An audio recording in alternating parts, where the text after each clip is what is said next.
Há 2000 anos. Primeira parte. Item 1. As pregações do Tiberíades. Alguns dias haviam decorrido sobre os fatos que acabamos de narrar. Em Cafarnaum, não somente o cenário, mas também os atores, guardavam a mesma fisionomia.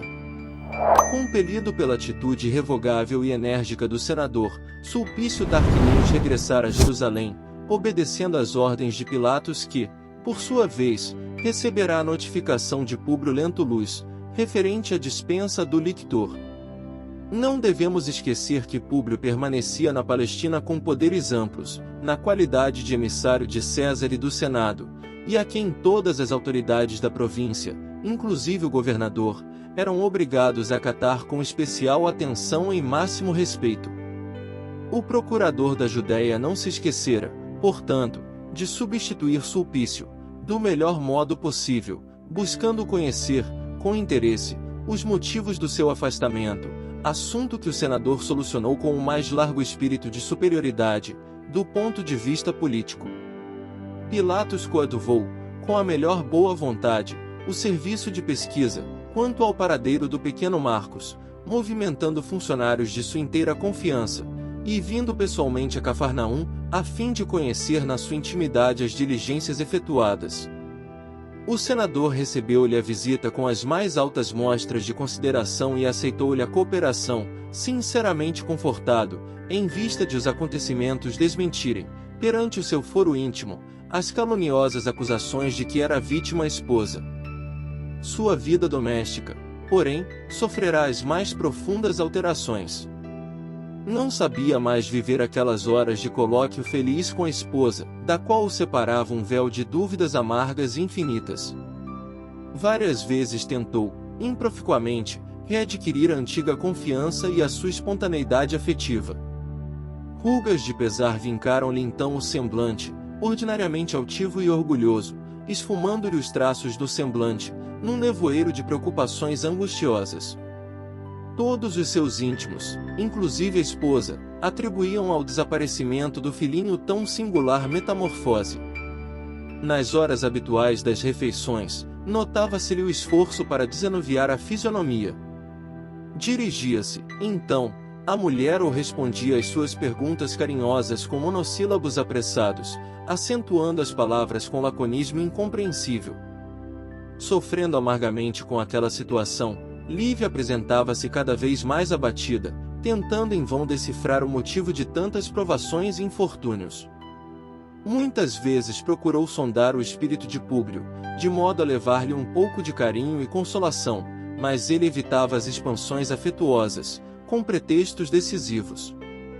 Quase que lhe aparecia tão somente no triclínio e, feita a refeição costumeira, retirava-se, abruptamente, para o salão do arquivo, onde passava todas as suas horas de inquietadoras meditações. De Marcos, nenhuma notícia havia, que lhe proporcionasse a mais ligeira sombra de esperança. Por uma formosa manhã da Galileia, vamos encontrar Lívia em palestra íntima com a serva dedicada e amiga fiel, a quem réplica nestes termos, depois de carinhosamente inquirida, acerca do seu estado de saúde. Sinto-me bem mal, minha boa Ana. À noite, o coração bate-me descompassadamente, ora a ora, vejo crescer-me no íntimo dolorosa impressão de amargura. Não poderia bem definir meu estado, ainda que o quisesse. O desaparecimento do pequeno enche-me a alma de lúgubres presságios, multiplicando o peso das minhas aflições maternas quando não posso vislumbrar, nem de leve, a causa de tamanhos padecimentos. E agora é, sobretudo, o estado de Públio que mais me acabrunha. Ele foi sempre um homem puro, leal e generoso, mas, de algum tempo a esta parte, noto-lhe singulares diferenças no temperamento, agravando-se-lhe os sintomas doentios com maior intensidade, após o incompreensível desaparecimento do nosso filhinho. A mim se me figura que ele vem sofrendo os mais fortes distúrbios sentimentais, com sérios prejuízos para a saúde. Bem vejo, senhora, quanto sofreis! Aventou a serva carinhosa. Sei que sou uma criatura humilde sem nenhum valor, mas pedirei a Deus que vos proteja incessantemente, restabelecendo a paz do vosso coração. Criatura humilde sem valor? Diz a pobre senhora, buscando demonstrar-lhe o grau de sua estima sincera. Não digas isso, mesmo porque não sou dessas almas que aferem o valor de cada um pelas posições que desfruta ou pelas honras que recebe. Filha única de pais que me legaram considerável fortuna, cidadã romana, com as prerrogativas de mulher de um senador, vereis quanto sofro nos trabalhos amargos deste mundo. Os títulos que o berço me outorgou não conseguiram eliminar as provações que o destino também me trouxe, com a mocidade e a fortuna fácil. Reconhece, pois, que, sendo eu patrícia e tu uma serva, não possuímos um coração diverso, mas sim o melhor sentimento de fraternidade, que nos abre a porta de uma compreensão carinhosa, a valer por asilo suave nos dias tristes da vida. De mim para comigo, sempre supus, contrariamente à educação recebida, que todas as criaturas são irmãs, filhas de uma origem comum, sem conseguir atinar com as linhas divisórias entre aqueles que possuem muitos haveres e muitos títulos e os que nada possuem neste mundo além do coração, onde costumo localizar os valores de cada um, nesta vida. Senhora, exclamou a serva, tocada da mais grata surpresa, vossas palavras me comovem, não somente por partirem dos vossos lábios, dos quais me habituei a ouvir-vos sempre com carinho e veneração, mas também porque o profeta de Nazaré nos tem dito a mesma coisa em suas prédicas. Jesus?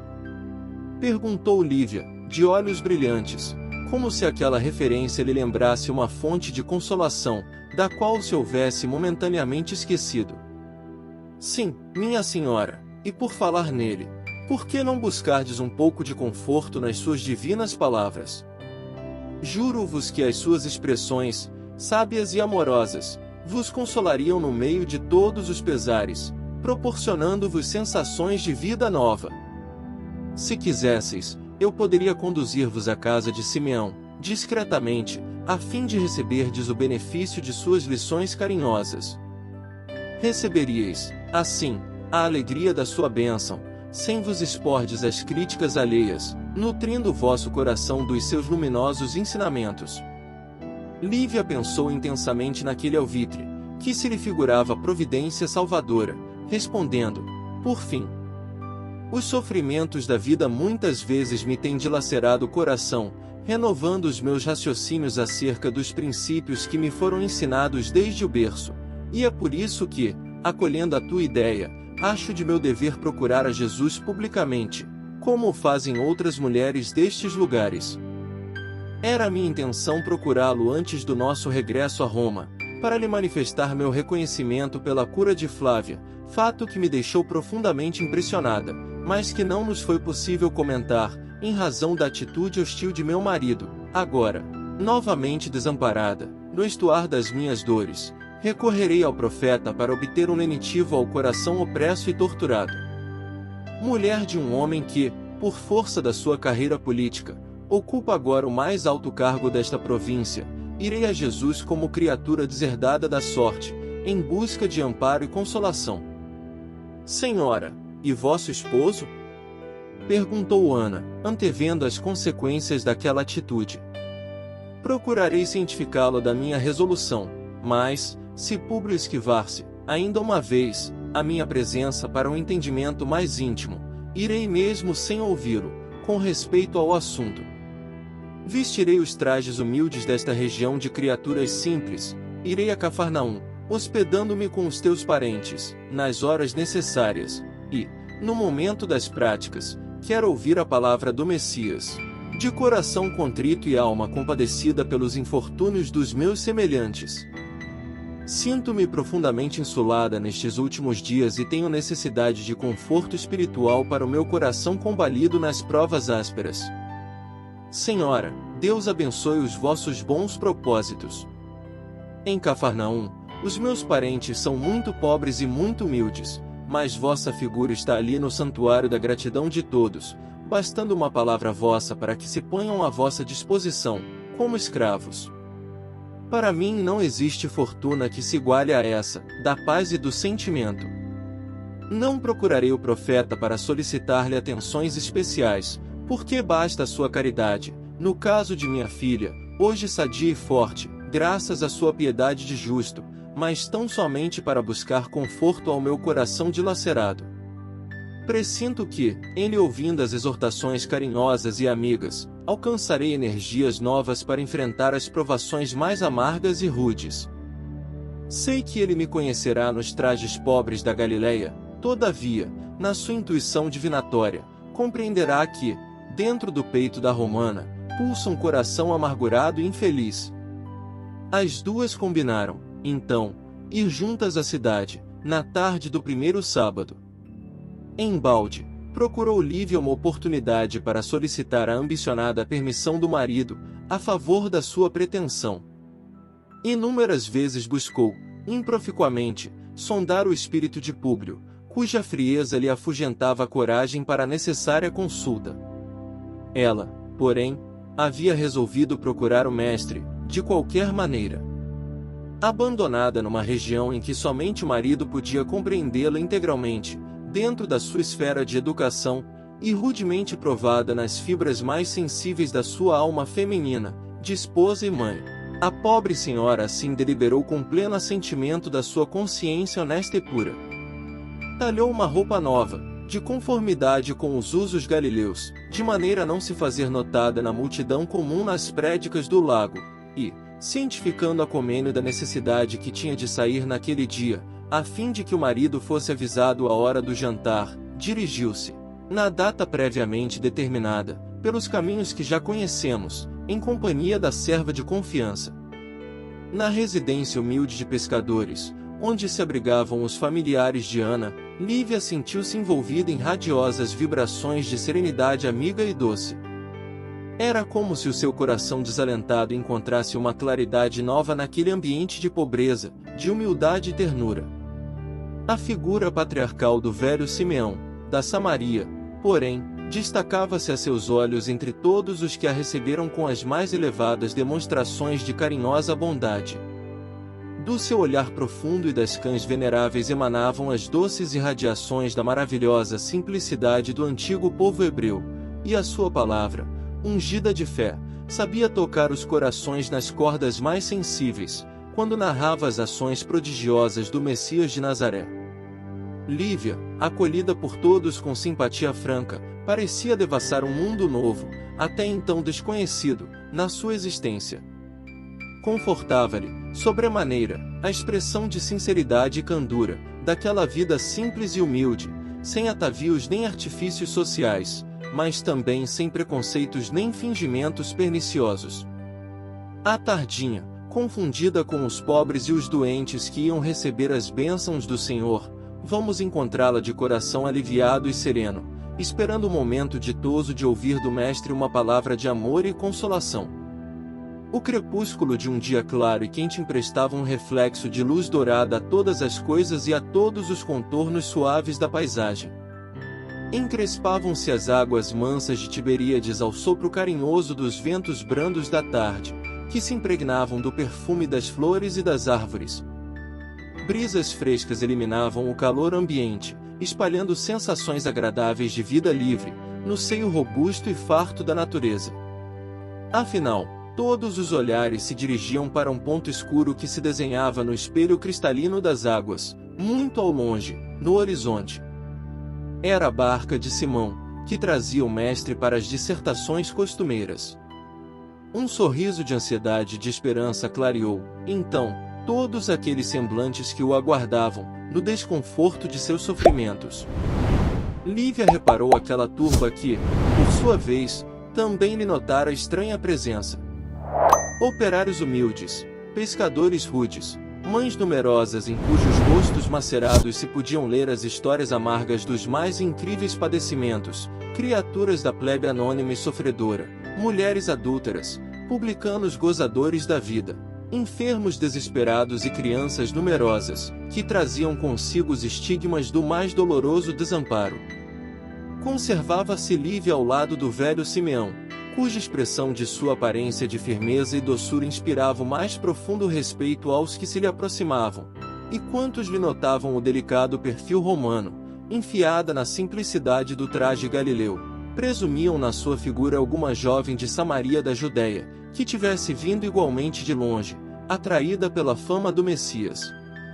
A barca de Simão acostara brandamente à margem, ensejando a que o mestre se dirigisse ao local costumeiro de suas lições divinas. Sua fisionomia parecia transfigurada em resplendente beleza. Os cabelos, como de costume, caíam-lhe aos ombros, à moda dos nazarenos, esvoaçando levemente aos ósculos cariciosos dos ventos brandos da tarde. A esposa do senador não pôde mais despregar os olhos deslumbrados daquela figura simples e maravilhosa.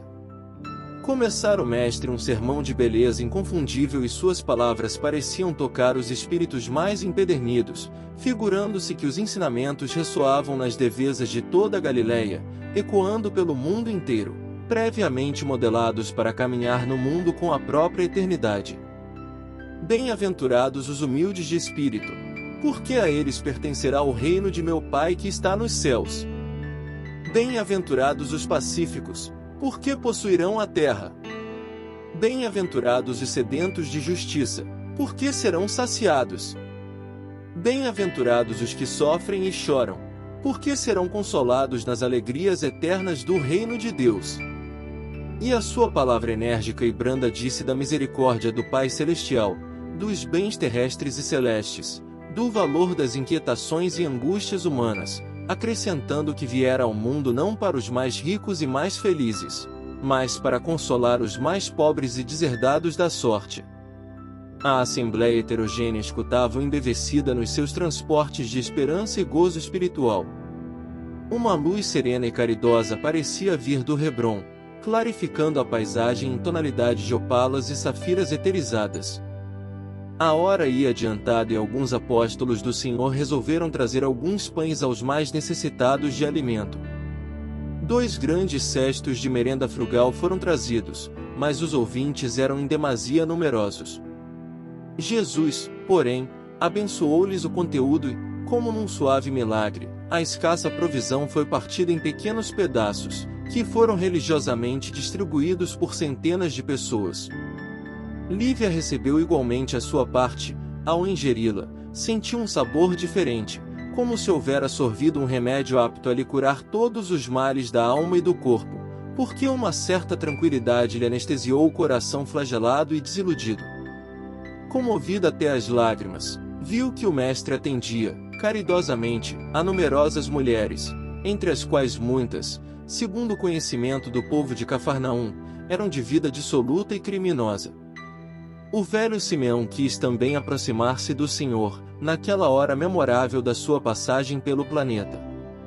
Lívia acompanhou-o automaticamente, e, em poucos minutos, achavam-se ambos diante do mestre, que os acolheu com o seu generoso e profundo sorriso. Senhor, exclamou, respeitosamente, o ancião de Samaria, que deverei fazer para entrar, um dia, no vosso reino? Em verdade te digo, replicou-lhe Jesus, carinhosamente, que muitos virão do Ocidente e do Oriente, procurando as portas do céu, mas somente encontrarão o reino de Deus e de sua justiça aqueles que amarem profundamente, acima de todas as coisas da terra, ao nosso Pai que está nos céus, amando o próximo como a si mesmos.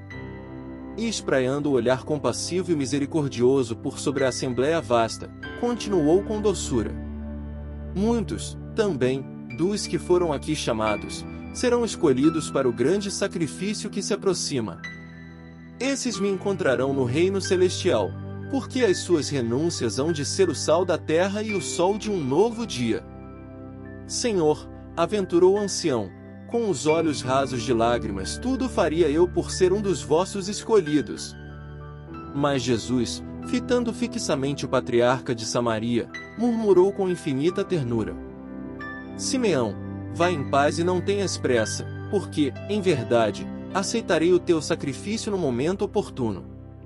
E estendendo o raio de luz dos seus olhos até a figura de Lívia, que lhe devorava as palavras com a sede ardente da sua atenção, exclamou com as claridades proféticas de suas exortações: Quanto a tu, regozija-te em nosso Pai, porque as minhas palavras e ensinamentos te tocaram para sempre o coração.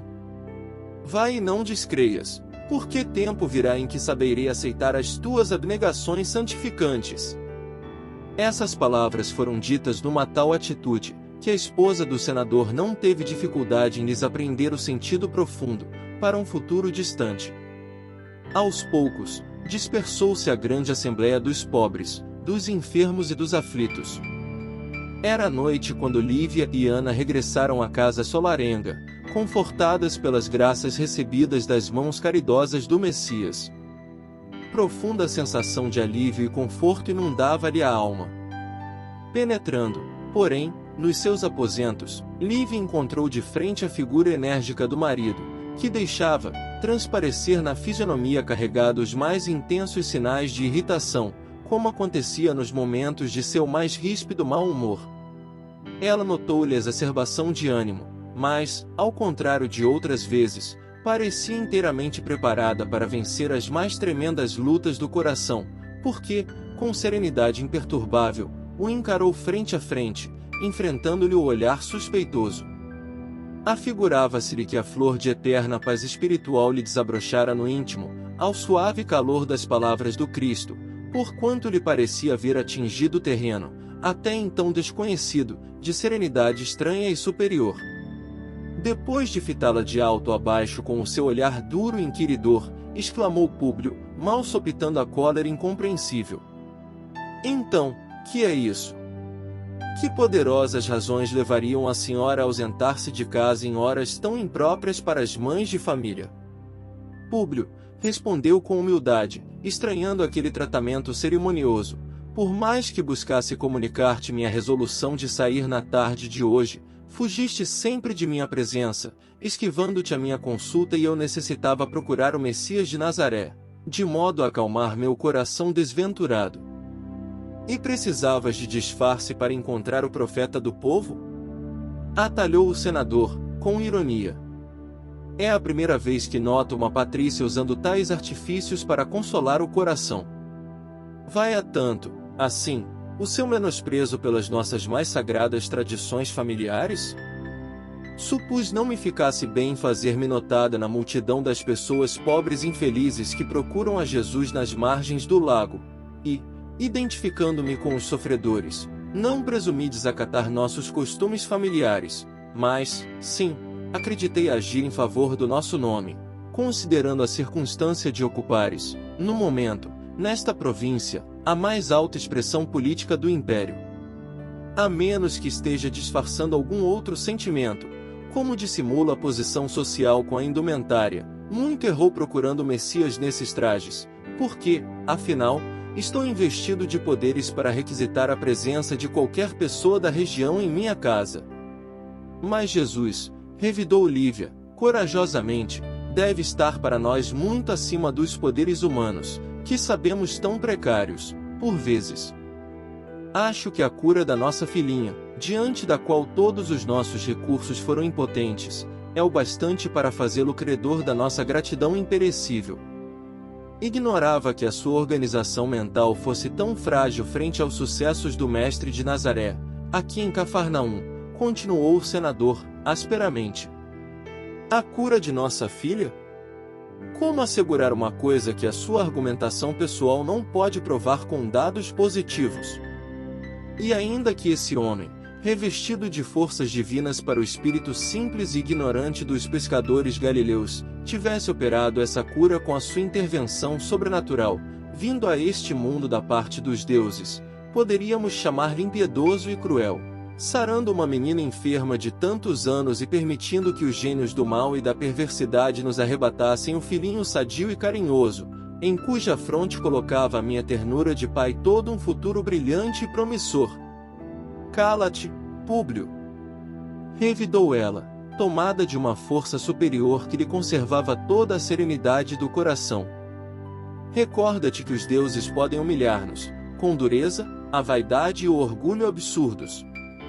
Se Jesus de Nazaré nos curou a filhinha bem-amada, que apertávamos nos braços frágeis contra os poderes imensos da morte, podia permitir que fossemos tocados no mais sagrado sentimento de nossa alma, com o incompreensível desaparecimento do nosso Marcos, para que nos sentíssemos inclinados à piedade e à comiseração pelos nossos semelhantes. A senhora se compromete com essa demasiada tolerância, que vai ao absurdo da fraternização com os escravos, disse Públio, com rispidez e austera severidade. Tal atitude de sua parte me fez pensar, seriamente, que a sua personalidade mudou no decurso deste ano, porque as suas ideias, longe do nível social da sede do Império, baixaram ao terreno dos sentimentos mais relaxados, frente à compostura que se exige da mulher de um senador, ou da matrona romana. Lívia ouvirá, angustiadamente, as palavras injustificáveis do marido. Nunca o vira tão irritado, em todo o transcurso da vida conjugal, mas verificara, em si própria, uma renovação singular, como se o pão rústico, abençoado pelo mestre, lhe transfigurasse as mais reconditas fibras da consciência. Seus olhos se enchiam de lágrimas, não por um orgulho ferido ou pela ingratidão que aquelas admoestações injustas revelavam, mas com profunda compaixão do esposo, que não a compreendia, e adivinhando a dolorosa tempestade que lhe fustigava o coração generoso, porém arbitrário, no plano de suas resoluções. Serena e silenciosa, não se justificou perante as severas reprimendas. Foi quando, então, compreendendo que aquele atrito não deveria prosseguir, dirigiu-se o senador para a porta de saída do apartamento, abrindo-a com estrépito, a exclamar: "Jamais fiz uma viagem tão penosa e tão infeliz. Gênios malditos parecem presidir as minhas atividades na Palestina, porque, se curei uma filha, perdi um filhinho no desconhecido e começo a perder a mulher no abismo das irreflexões e da incoerência, e acabarei, também, perdendo-me para sempre." Dizendo, bateu a porta com toda a força dos seus movimentos instintivos, encaminhando-se ao gabinete, enquanto a esposa, de coração genuflexo, dirigia o pensamento para aquele Jesus carinhoso e terno, que viera ao mundo para salvar todos os pecadores. Lágrimas dolorosas fluíam-lhe dos olhos, fixos ainda na paisagem do lago de Genezaré, aonde parecia haver regressado em espírito, novamente. Lá estava o mestre, em atitudes doces de prece, cravando nas estrelas do céu os olhos fulgurantes. Figurou-se-lhe que Jesus também lhe notara a presença naquela hora sombria da noite, porque desviara o olhar fúlgido do firmamento constelado e estendia-lhe os braços compassivos e misericordiosos, exclamando com infinita doçura: "Filha, deixa que chorem os teus olhos as imperfeições da alma que o nosso Pai destinou para a gêmea da tua. Não esperes deste mundo mais que lágrimas e padecimentos, porque é na dor que os corações se lucificam para o céu. Um momento chegará em que te sentirás no acume das aflições, mas não duvides da minha misericórdia, porque no momento oportuno, quando todos te desprezarem, eu te chamarei ao meu reino de divinas esperanças, onde poderás aguardar teu esposo, no curso incessante dos séculos." Pareceu-lhe que o mestre continuaria a embalar-lhe o coração com suaves e carinhosas promessas de bem-aventurança, mas um ruído qualquer a separara daquela visão de luz e de felicidade indefiníveis. Quebrara-se o quadro da sua preocupação espiritual, como se feito de tenuíssimas filigranas. Todavia, a esposa do senador compreendeu que não fora vítima de uma perturbação alucinatória, e guardou, com amor, no âmago do coração, as doces palavras do Messias. E, enquanto despia os trajes galileus, a fim de retomar o curso de suas obrigações domésticas, de alma límpida e consolada, parecia, ainda, lobrigar o vulto sereno e amado do Senhor, nas eminências verdejantes das margens do Tiberíades, através da neblina suave, que lhe embaciava os olhos úmidos de pranto.